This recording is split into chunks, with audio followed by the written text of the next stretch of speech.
Okay, sir.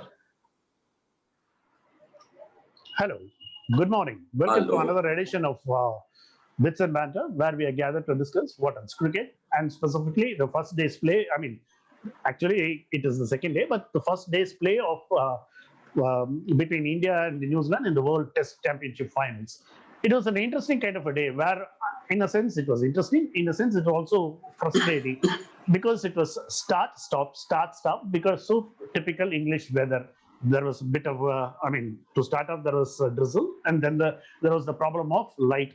But at the end of the day, it was a kind of a day where both the team could be happy or they could not be happy. Bharat, good morning. What is your take on first day's play? Which team would have been the happier? Might be India would have been the most happiest team yesterday because so much was said about the match. First 1 hour, and this condition with swinging good bowlers in New Zealand side. So anybody's belief yesterday before the match was if India is going to bat first, it will be tough to survive the first 1 hour. Maybe you might end up losing 5-6 wickets at the end of the day. Advantage New Zealand with such a kind of an attack, especially Bolt, Southee, Wagner, and Jamieson. But luckily, the first session was very well played by India, 60 odd runs partnership. Anyway, we lost 3 wickets, that's a different case. But at the end of the day, Kohli and Rahane are still there. And around 140 for 3 in such a wicket, I would say it's a good show so far by India. They showed tremendous patience and greater resilience. 40 and odd runs by Kohli with just one boundary sums up the things. Yeah, that's a good point because patience, that is a very good operative word. That is what India brought to the table. But before we discuss the Indian innings, should India, there is also a debate about where, given the conditions and given what the weather forecast is, was India right in sticking to its two spinner idea? Because New Zealand has chosen not to go with any spinner at all. What is your take? Because Shane Warne put out a tweet and saying that when it is going to seam, it is also going to spin. So he kind of, he had problems with New Zealand's choice, but general belief was there was a problem with India's choice. Your take on that, Bharat?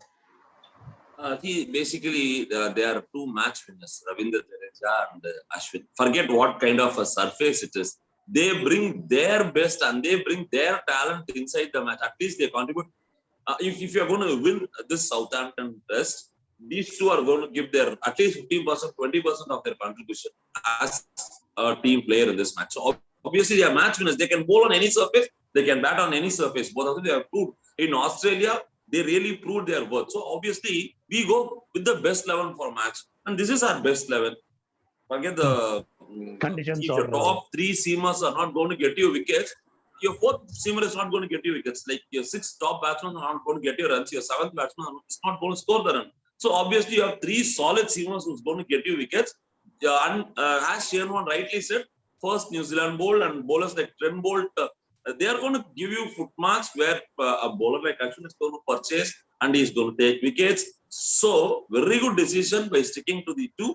And you know what? 2 big players in your squad, they are going to be intimidating for a New Zealand side when they come out and bat. When they see Siraj, they'll say okay, we can hang around, we can play with Siraj. But the point is, when you have names like Ashwin and Jadeja who have proved in every venue that they can pick wickets, obviously they will have to alter their plans. New Zealand have to bat really sensibly against these 2.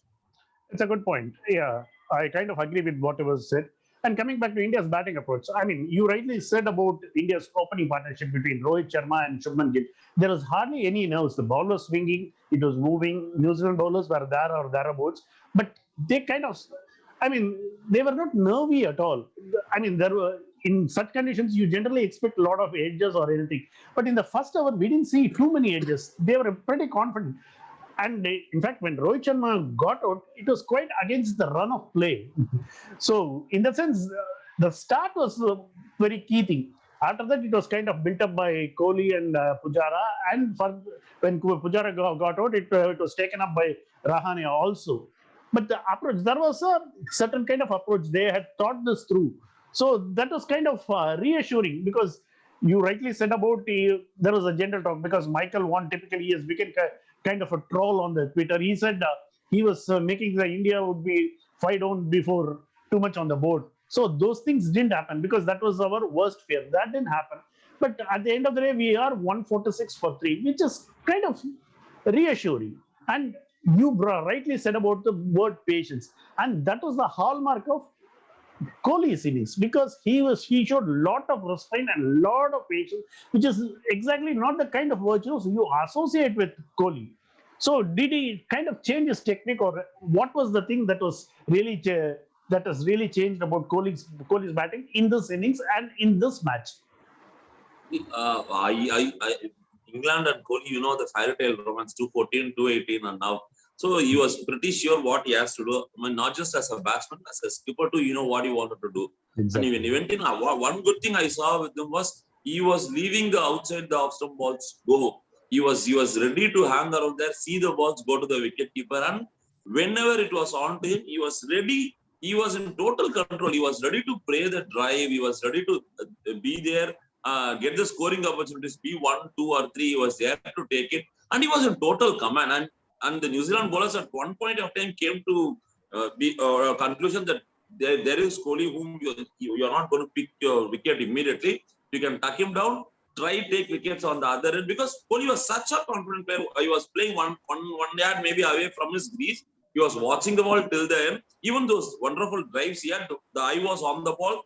And yesterday was a different Kohli. That's what I was saying. 44 with just one boundary from Kohli, but nowhere he was like struggling. Even the outside of you're right. The point was he was not struggling. There was no big card shouts or LPW shouts for Kohli, and he was neat and clean. Although he seems to be enjoying his stay in the middle. He was laughing. He was having some chit chat with the umpires. You can see all those things in his head. The hallmark of his innings was he was at ease. He knew what he was doing, and a typical Kohli on a bright sunny day, what he'll do, that he was doing in the middle yesterday. But I had a problem with the way Cheteshwar Pujara. I mean, I have no problems if he is holding up one end, nothing wrong, because that is the role that has been earmarked for him in the team, which is I have no problem that he can take as many balls. But he was struggling to get the. I mean, he couldn't rotate the strike because his 8 runs were just 2 boundaries. Those singles are a couple, which is what batsmen like him build their innings on. They were missing. See, it is not just about a stoic defense or stolid approach. You need to rotate the strike, because that is what upsets a bowler's rhythm. So that is not something that even in Australia, where he was very good, very effective in blunting Australia's pace attack. But at one drop, you also need to nip and tuck, because those 1 and 2 runs, because that is what is more important. Somewhere down the line, Pujara, I mean, I'm just putting the lens over his batting, because he has been given a specific role and he's playing that, but I'm putting the lens on his role. Should he be much more play for those singles also, not just different, blindly different? I called bingo. You got it exactly right. Even that's what I was feeling. First 30, 40 odd balls, he was on 0. He couldn't get it going. So on 2 expansive drives got him 8 runs. Again, he was searching for that single. I mean, that couldn't come from his bat. But perhaps on the other end, Kohli was easy in the sense he was taking his own time, but he was scoring 1s or 2s. So you can block, tired a bowler. I mean, get another set of fresh bowlers come and bowl at you. That's a different case. It's almost like batting in the nets, what he was doing yesterday. But Pujara has to score. He has to score singles. Otherwise, if the scoreboard is not taking, they'll bring a fresh set of bowlers. Again, this set of bowlers are going to come, they throw at you, and they'll start to attack you. We saw how in Australia, like he was hit on the arms in everywhere.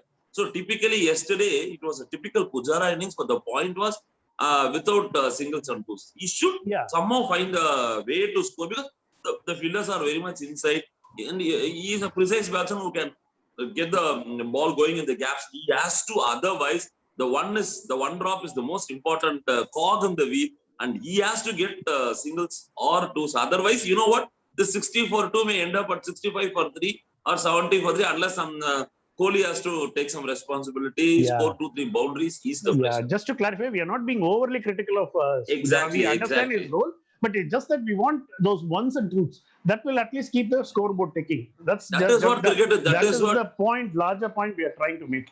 That is what Test cricket is all about. But the real talking point at one level, it was about India's batting, was about umpiring. 2 things. That Kohli non-dismissal of Trent Boult caught behind. what happened there, and another about light conditions, and there is also Obviously. a debate on that. I mean, can you throw some light on that? Well, I was surprised. I was surprised when they went in for that this thing, third umpire for police dismissal. See, the point is, neither New Zealand were very confident, and they didn't go to the umpire for what they exactly wanted. And secondly, the umpire didn't give a soft signal. He straight away went for the third Or umpire. at See, in a least we didn't way, see. We didn't we see, did, at least no, on no. TV, we I didn't think, see. maybe I saw in the TV nothing was shown. Again, I checked up with all the live So the reports. so-called blogs and everything reports that were going there. Nobody caught it. So I was a bit confused. Then there was a talk which said, I mean, I'm not sure. You may be in a better position to throw light on this. What they were saying was, since international umpires could not go because of COVID and all these difficulties are there. Sometimes what they do is one maybe of the two would be a local umpire. So there will be some kind of a confusion which the ICC said, okay, in that case they can go for a review because they are not part of ICC. Right? Some kind of stories are being pumped off everywhere. But for me, the case yesterday was it was advantage New Zealand decision by umpire, because in case Kohli was not given out, if New Zealand had reviewed and it was not out, I mean, as it happened eventually, then New Zealand would have lost another review. Already they lost one review. Exactly. See, They would have lost New Zealand was not allowed to go for a review. The umpires straight away said he went. it. I mean, what was he referring to? Whether the catch was clear. It was whether it was taken clearly or not, and that was not exactly adjudicated. What eventually what was adjudicated, whether there was an edge or not. So Edge or India not, was. simple. So it was a review was given on a platter for New Zealand. That was kind New of because Zealand. especially when we didn't see the soft signal. So that was kind of worrying because Richard Illingworth, I think, got it wrong at that point. But anyway, these things do happen because at the end of the day, But, it's the right but decision. my worry yesterday was that time Virat was looking very confident. He was blocking the ball well. So I thought it would have had a psychological effect on a batsman like him. What he would have the next ball he would have wanted to prove himself, but I have gone for one expansive drive over outside the off stump. Maybe all these things would add more pressure to the batsman. Thankfully, nothing happened after that. Again, coming back to the light decision, that was really like the rules are rules, they say. So they have a meter by their hand which says below this. That's all. That's universal. See, then what is the point in having your lights? And if the batsman and the bowlers are willing, what stops you from having the match? Because you have in mind 4,001 crowd that have come to watch the match. All these, if the batsmen and bowlers are willing. Yesterday, I believe, first session, I mean, by the end of second session, Kohli was a little disappointed. He said he was not sighting the ball. Fine, you allowed him, you gave him the time. But in the third session, you came out, played some 4-5 overs. It was very clear from Kohli's body language that he wanted to be there on the wicket, play some balls and go in. But at the end of the day, Kohli was, I mean, he kind of suggested that he was not sighting the ball and he was very happy to walk off. So you have to take into account what the batsman also feel, because if the batsmen feel that it is not safe to bat out there, you have to give them that. No, because but at one point of time, under these lights, these red balls are difficult to sight also.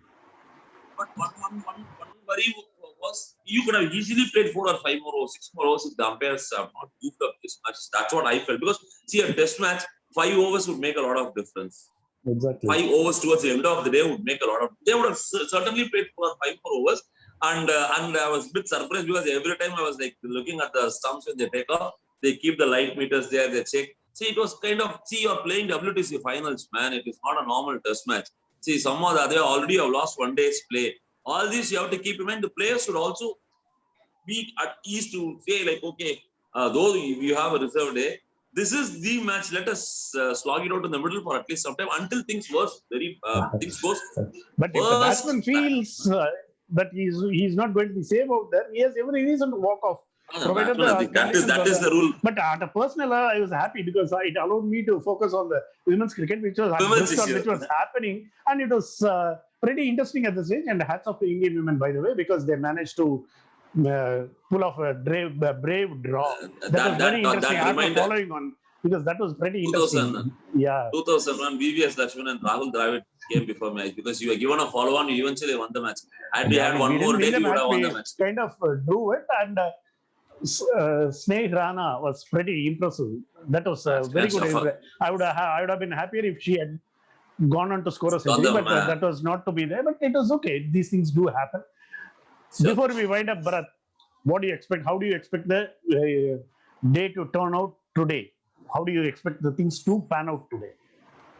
The New Zealand bowlers are going to come out with fresh legs, fresh plans, because I believe they goofed up in the first over yesterday because they were very desperate to pick the wickets. They were trying all tricks possible, but today they'll be more calm, sedate. They know what to do because they come with full josh and full energy today. And for us, it is very simple. Just Kohli has to begin from where he left. Block, block, block, grind, grind, grind. Play the session. Don't worry about the runs because two more sessions you play, you add on another 80, 90 runs. And from 170 for 160 for 4 or 5 to 240, 250 for 5, Pantu would be very happy to come back the ball and go. So simple. India has to just keep on blocking the balls. What do Any you lose think would be? deliveries, What do you think would be just be on. What do you think would be the safe target for in our first innings? Somewhere around your ballpark figure. I think with this kind of conditions and frequent stoppages, bad light in the evening, I think anything above 325 would be a very good score for us to bowl.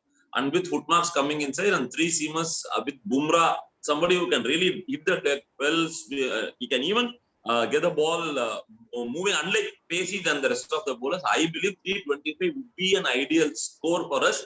Maybe if that is the case, we may have to bat again. That's a difference. So 325 is the score, but still you have a reserve day, so you have to bat. But mind you, fourth innings for New Zealand, so you should be very happy with 325. But the first session today, keep blocking the ball. Don't worry about the runs. Don't try to be very creative and go for runs. The runs will automatically come. Okay, chalo. On that note, we'll wind up. Thanks, Bharat, for joining us. Thank you, sir. We'll gather tomorrow morning again to Thank you, discuss sir. today's play, if and when it happens. Thank you.